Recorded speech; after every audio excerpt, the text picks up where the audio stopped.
The Pied Piper of Hamelin.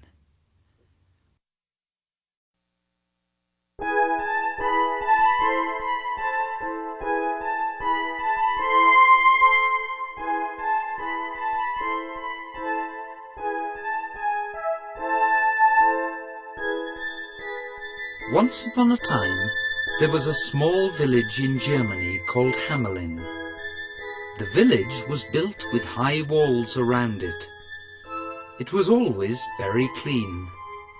The houses were made of stone. From a distance, the belfry of the cathedral in the main square could be seen. The people lived happily until something very strange happened. The town was invaded by a plague of rats. There were big and hairy animals with sharp teeth and red eyes like embers. This disturbed the peace of everybody in town, and the people became very concerned. The rats started fearlessly to sniff all round, and they devoured everything they found on their way. It looked like an army of destruction. They devastated not only food from the pantries, but furniture, clothes, and even wooden floors. Even the richest people lost the treasures they kept in chests. Nothing was saved from the rat's sharp teeth. The people of Hamelin tolerated the situation for some time. They were convinced that soon the animals would disappear and would return to where they came from. But days went by, and they saw more and more rats. Then the worry became panic, because the village was left in ruins. The citizens turned to the authorities, looking for a prompt solution to the problem. Then the mayor and 4 councillors had a meeting to define a solution. This is a serious situation. We have to solve this problem, gentlemen. The mayor said, very concerned. Let's poison them, the youngest deputy suggested. We cannot. There is no more food left in Hamelin. Also, these disgusting rodents can perceive the smell of the poison a distance away, the mayor explained. Let's get an army of cats, the eldest deputy proposed. There is not one cat left in Hamelin. The rats ate them, the other councillor clarified. As the men discussed the oddest proposals, all quite impossible to carry out, a rat came out from a corner in the room. The animal bit one of the mayor's shoes so hard that he gave a cry and jumped up out of his chair.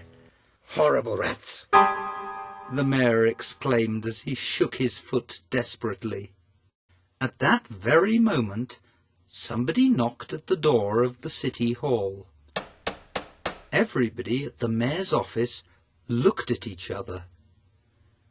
They turned pale because they didn't have any solution yet. They thought the people had come to accuse them of incompetence. Who is it? the mayor asked with a trembling voice after he breathed deeply. I am someone who might help, A stranger's voice answered from outside.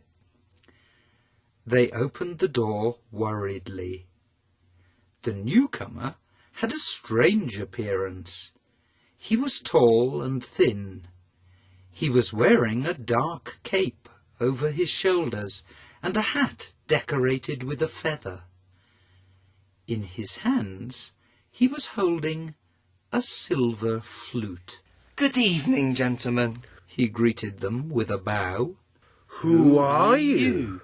The mayor and the deputy asked at the same time. I'm a flautist. But he was not an ordinary flautist. The notes from my instrument have a magical power.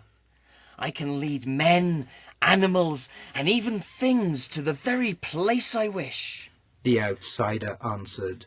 Is it true what you're saying? All replied distrustfully.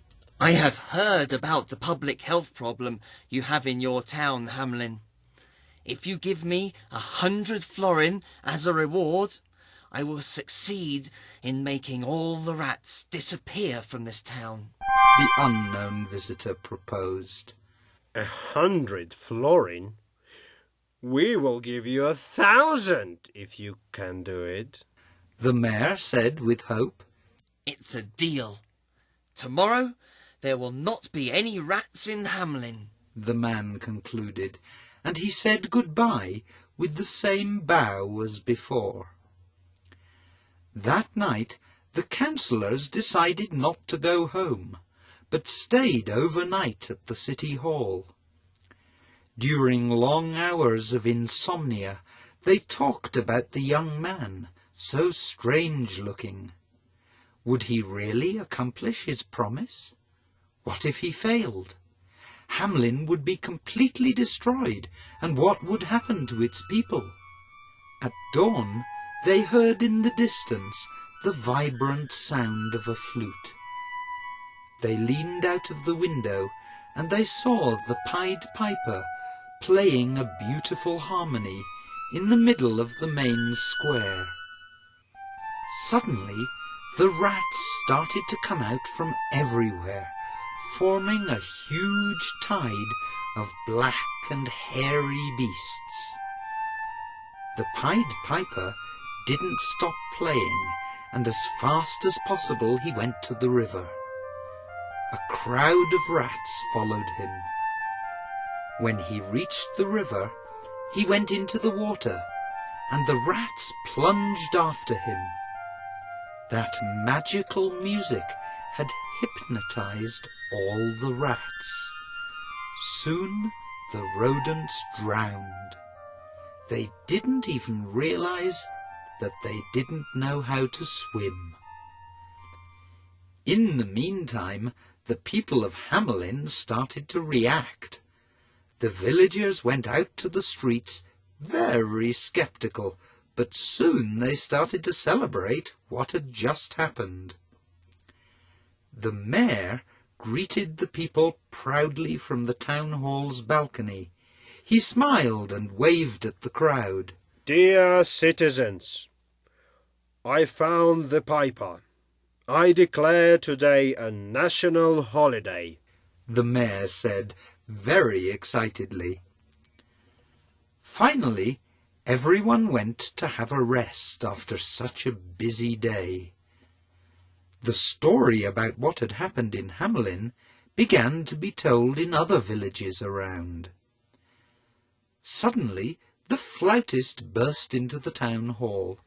Gentlemen, I have come from my reward of 1,000 florin, the Pied Piper exclaimed.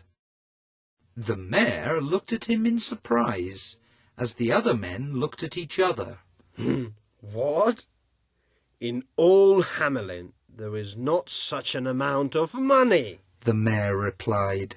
You gave me your word, but if you want to give me only the 100 florin I asked for, the flautist commented generously.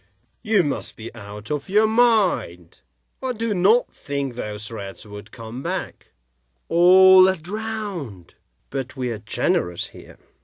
So I offer you 5 florin. Do you accept them? The mayor replied with a sardonic smile. You are rascals. You will receive the punishment you deserve, the piper replied angrily. Do not threaten us. Who would believe you? I will say we already paid you. It's the mayor's word against an ordinary flautist's word, the mayor said ironically. Remember the magic of my flute, the flautist warned. It would be nice to hear it again, the mayor said. Sure you will, and you will be responsible for the consequences, the Pied Piper replied. Although the councillor and the mayor made fun of him, they also felt nervous when they saw the defiant look of the angry flautist as he left the hall and slammed the door. Soon it got dark. It was a deep and silent darkness, never seen in Hamelin before. A dense fog enveloped the empty streets. The people couldn't sleep, disturbed by the atmosphere of the city. Perhaps what they missed were the rats' squeaks and the noises of their voracious teeth destroying everything. When the first sunlight shone on the horizon, the flute's notes were heard from the main square in the village. It was a nice and lively melody that soon woke up all the children in Hamelin. Only the children's hearing could recognize the supernatural words hidden in the melody. The little ones jumped out of their beds, and they went out from their homes, heading for where such beautiful music was coming from.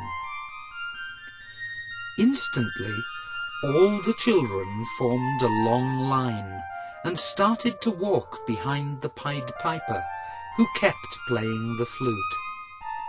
The parents called their children, trying to stop them, but they just didn't hear them. They only followed the flautist. The Pied Piper walked faster, and so did the children. Soon the parents were exhausted. They gave up their pursuit and inconsolably were left well behind. The children jumped and ran following the music. They were convinced they were going to a wonderful place, a place where they would only find ice cream, candies, and chocolate cakes. After leaving the town, the lively group went deep into the woods, bound for the mountains. In Hamelin, the faint notes of the flute could still be heard. The flautist and the children arrived at the side of the highest hill. Unexpectedly, the entrance of a huge cave was open. The Pied Piper went into it, and the children followed him. Only a lame boy, who was left behind, couldn't go in with the others, because the cave entrance closed too quickly. The music stopped. Instantly, the boy realized that he was lost, and he just burst into tears. Soon after, the parents arrived at the mountain and found the boy. The child indicated where the others were. Men and women tried to open the cave entrance over and over again, but they couldn't get in. Then everybody went back to the village, very frustrated and looking for the mayor. The mayor was very sad and upset. He shut himself in the city hall, full of remorse. The damage he had done was irreparable. Mothers had lost their children, and in all Hamelin only one child was left. The boy asked for his friends all the time, and he always thought about that wonderful place at the other side of the cave, that place full of sweets and fun that the Pied Piper had promised them. The mayor couldn't stand the remorse and the reproaches from the people of Hamelin. Soon he fled, and he was on the brink of madness.